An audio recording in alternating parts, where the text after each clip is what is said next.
Esta presentación trata acerca del tema de la luz y la iluminación.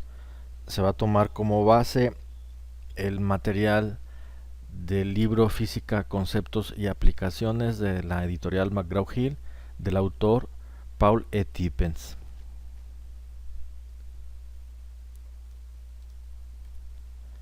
El objetivo de esta breve presentación es definir el concepto de luz, sus propiedades y determinar, o más bien señalar, en dónde está determinado el rango del espectro visible.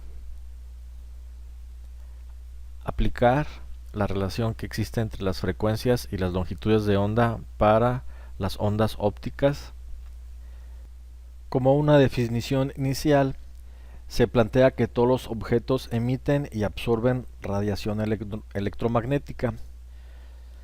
Como ejemplo, se considera que se tiene una pieza metálica, un atizador, que se expone al fuego a la combustión de una madera.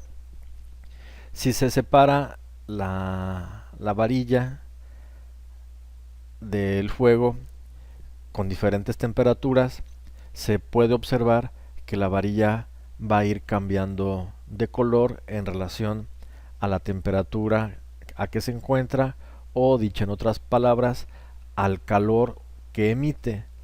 Si la varilla se encuentra a temperatura ambiente, la varilla va a tener un color gris. Conforme se vaya aumentando la temperatura de la varilla, va a ir cambiando el color de rojo hacia blanco. Esta percepción del color es debido a la radiación electromagnética emitida por la varilla, por lo que la luz se puede definir como la radiación electromagnética que es capaz de afectar el sentido de la vista. Hay que recordar, como se vio en el semestre pasado, que las ondas electromagnéticas son la combinación de un campo magnético y un campo eléctrico. Esta figura seguramente ya se ha visto antes. Se tiene un eje coordenado X, Y y Z. En este caso se tiene el desplazamiento del centro hacia la derecha a 90 grados hacia arriba. Se tiene el campo eléctrico y perpendicular al campo eléctrico se encuentra el campo magnético B. Las ondas electromagnéticas viajan a la velocidad de la luz, que es 3 por 10 a la 8 metros sobre segundo, y es una constante. Se observa también que cuando se tiene un nodo en una de las ondas, se tiene el mismo nodo en la otra onda, y cuando se tiene una cresta o un valle, se tiene también una coincidencia con la cresta o valle de la otra parte de la onda. Las ondas electromagnéticas siempre viajan con esa característica, los dos fenómenos a la vez, y tiene unas propiedades. La primera propiedad es que las ondas siempre viajan con la rapidez de la luz, que esta rapidez se representa con la constante c. Los campos eléctrico y magnético siempre son perpendiculares y, a diferencia de las ondas mecánicas, no se requiere un medio de propagación. Aquí es importante también definir claramente que ya no se está hablando de una onda mecánica como las que se vieron al inicio de este semestre. Se está hablando de una onda de una naturaleza distinta. La onda mecánica es la perturbación de partículas para propagar energía a través de un medio. El medio puede ser un líquido, un gas o un sólido. Y solamente se puede propagar la onda mecánica si hay un medio elástico. Si no hay un medio, no se puede propagar la onda mecánica. Y la onda electromagnética se puede propagar incluso si no hay un medio elástico, si no hay partículas. Se recomienda también dar un repaso del capítulo 32 del libro. La longitud de onda, en este caso para la luz, está asociado al espectro electromagnético. Como se había mencionado, las ondas electromagnéticas viajan con una constante que es a la velocidad de la luz, 3 por 10 a la 8 metros sobre segundo, y la rapidez de la onda se determina de la multiplicación de la frecuencia por la longitud de onda. La parte que es sensible a la vista es lo que se denomina el rango visible y va de 0.0004 a 0.407 centímetros. El rojo se encuentra en el lado de la longitud de onda más larga y el violeta en el lado de la longitud de onda más corto. El espectro electromagnético es todo el rango en donde se encuentran las ondas. Empezando de abajo de la gráfica que se muestra en la pantalla, de abajo hacia arriba, primero se tienen las ondas de radio largas. Son, por ejemplo, los radios de comunicación, la banda civil, el CB que se conocía. Después se tiene otro rango que son la transmisión de radio. Aquí, por ejemplo, podemos hablar del AM/FM. Después se tienen otro rango de ondas que son con menor alcance, como puede ser algún radio de los que venden en los centros comerciales, los que se utilizan para andar pintando en los edificios, que tienen un corto alcance, a diferencia de un radio AM o FM. Posteriormente se tienen los rayos infrarrojos, son por ejemplo con los que funciona un control remoto, una televisión, y por encima del infrarrojo se tiene esta pequeña banda, en realidad es muy pequeña en comparación con todo el espectro, que es el rango visible. Como se había dicho, el rango visible va de los 400 a los 700 nanómetros. En la parte de abajo del espectro se tiene el rojo y por encima se tiene el violeta. Si el ojo humano no alcanza a detectar estas ondas muy pequeñas, ya sale del espectro visible. Un experimento que ustedes pueden hacer es utilizar la cámara de su celular como si fueran a tomar una fotografía y enfoquen un control remoto, ubiquen en la parte superior del control remoto, tiene un foquito, y presionen los botones del control remoto. Cuando ustedes presionan los botones del control remoto, solamente a través de la cámara van a poder ver que se emite la señal, que se emite una luz. Esa luz está dentro del infrarrojo. Infra es por debajo del color rojo. El ojo humano no lo capta, pero esa señal sí se produce. Posteriormente viene el rojo, los colores del arco iris, y se termina en el violeta. Por arriba del violeta ahora viene el ultravioleta, que tampoco es sensible al ojo humano. Un ejemplo de los rayos ultravioleta o dónde están los ultravioleta es en la luz que emite el sol. El rayo ultravioleta puede causar daño en la piel cuando se expone por mucho tiempo a temperaturas muy altas el cuerpo humano. Un detalle, por ejemplo, importante del ultravioleta es que si nosotros utilizamos unos lentes que compramos en el tianguis, que compramos en algún puesto, que se nos hacen bonitos, utilizamos algunos lentes oscuros para ir a la playa, la pupila, el ojo, se va a empezar a dilatar. Al no tener suficiente luz, así como cuando es de noche o entran en un cuarto oscuro, el ojo se dilata, se expande, se hace más grande la pupila para tratar de captar más luz y poder ver.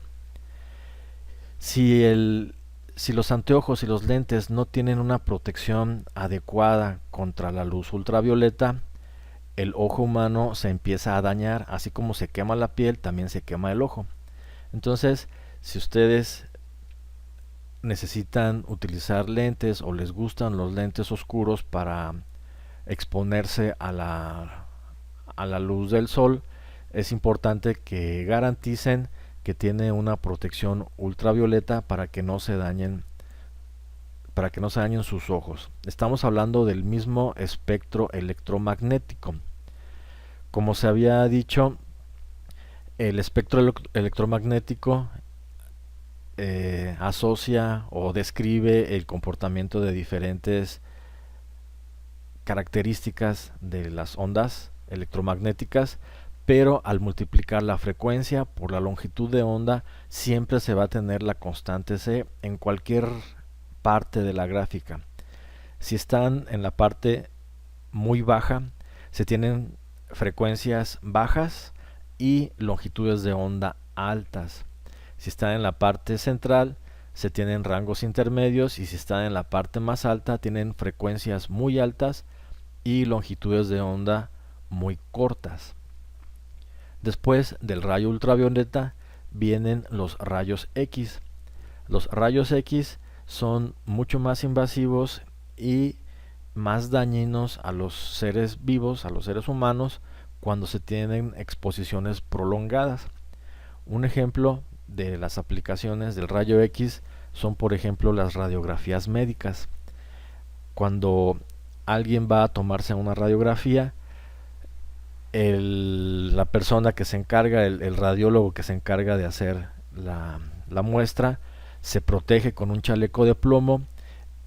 Los espacios, los cuartos, los cubículos en donde se encuentran estos equipos también tienen paredes de plomo para que esta radiación no salga de esos espacios y los radiólogos tengan la mínima exposición. Los rayos X tienen daños permanentes en los seres humanos, desde malformaciones, infertilidad o incluso cáncer. Los rayos X, repito, siguen siendo parte de las ondas electromagnéticas. En la parte superior a los rayos X se encuentran los rayos gamma, que en la naturaleza se desprenden de las explosiones de las estrellas, del sol. Artificialmente el humano pues también genera el rayo gamma para fines de investigación en la producción de energía, y obviamente es mucho más dañino que los rayos X. Recordando, un nanómetro es 1 por 10 a la 9 metros.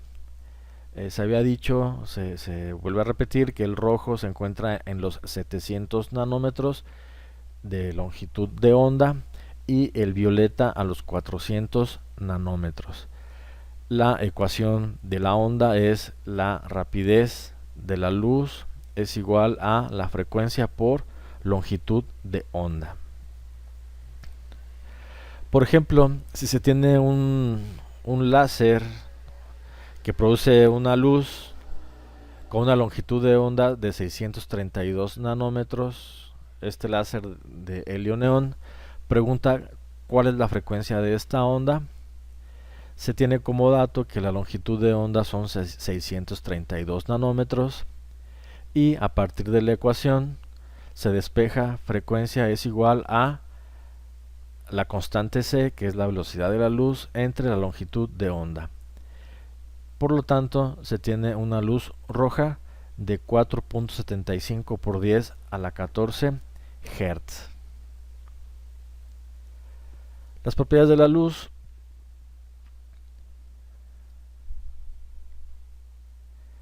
Primero que nada, los rayos de luz viajan en líneas rectas. La reflexión, cuando se tiene la incidencia de un rayo sobre una superficie, suave regresa al medio original. Y la refracción es cuando la luz, el rayo de luz, entra a un medio transparente. Un medio transparente puede ser un fluido, agua, alcohol, un plástico transparente, un plexiglas o un vidrio de una ventana, por ejemplo. En la explicación de este tema muchas veces hay la confusión, no lo sabemos, no nos sabemos expresar de la manera más adecuada. Espero que no se haga más confuso esto. En los primeros semestres de física, en la primera parte, cuando se empieza a estudiar la física, se trata acerca del movimiento rectilíneo uniforme, del movimiento parabólico, el movimiento circular y todos los fenómenos que se estudian en esa parte de la física. Se considera que los objetos que se están estudiando se mueven como una partícula. Es un movimiento corpuscular, un movimiento de cuerpos, y se supone que los objetos se mueven con una masa concentrada y que son como pelotitas, ya sea cualquier tipo de movimiento, les decía, el rectilíneo uniforme, la parábola, y se tienen trayectorias en línea recta. Cuando uno de estos cuerpos, como si fuera una pelota de básquetbol en el piso o una pelota de billar, estos objetos rebotan, y es a lo que se le dice la reflexión. La primera parte de este semestre, en la primera parte que acabamos de terminar, se estudió otro tipo de movimiento, que es el movimiento ondulatorio. Y el movimiento ondulatorio es un movimiento totalmente distinto al movimiento de las partículas. Primero, en el movimiento de las partículas, la partícula cambia de posición de un lado a otro. Cuando se impulsan, cuando se avientan, viajan en línea recta, y cuando se avientan inclinados con relación a la superficie horizontal, se mueven en parábola. El movimiento ondulatorio no se refiere a que las partículas se trasladen de un extremo de una mesa o el extremo de una cuerda hacia el otro extremo de una cuerda. En el movimiento ondulatorio se van perturbando una partícula junto a otra hasta que se propaga la energía al otro extremo, por ejemplo una cuerda, y se propaga la energía a través de esa perturbación. El espectro electromagnético o la onda electromagnética no es un cuerpo en lo particular, ni tampoco es una onda mecánica. La luz, así como el espectro, todas las ondas del espectro electromagnético, tienen un comportamiento que tiene características de los dos movimientos anteriores, el movimiento corpuscular y el movimiento ondulatorio, pero es otro tipo de movimiento distinto. Entonces es algo que tenemos que tener presente. ¿Qué es la luz? La luz son pequeños paquetes, son unas cantidades muy pequeñas de energía. Hay que recordar que el señor Max Planck fue el que descubre que la energía, que la luz no se puede transmitir en cualquier cantidad, sino que solamente se puede transmitir con múltiplos de ciertas cantidades. La diferencia entre esa cantidad es lo que se denominó los cuantos de luz. Posteriormente a esa cantidad de energía que está medida en cuantos se le denomina fotones. Es como si contáramos, vamos a suponer que se están comprando tortillas y todas las tortillas son exactamente con la misma cantidad de materia, con la misma cantidad de masa. Si se compran tortillas completas y por decir algo, cada tortilla tiene una masa de 50 gramos, solamente podríamos encontrar paquetes de tortillas que tienen múltiplos de 50 gramos. Eso fue lo que encontró el señor Planck, pero a nivel muy pequeño. Posteriormente, Einstein confirma y a partir de ahí se determina que la energía en niveles muy pequeños solamente se puede dar con ciertos saltos, que son los saltos cuánticos, y es la cantidad de energía mínima. Entonces, esta cantidad de energía mínima son los fotones. ¿Sí? Los fotones son lo que conforma, lo que compone a la luz. Es pequeñas cantidades de energía que se van transmitiendo no de manera lineal, sino es lo que significa en paquetes discretos. Una matemática discreta o un fenómeno discreto es algo que se va dando solamente en pequeñas partes, que no es un fenómeno continuo.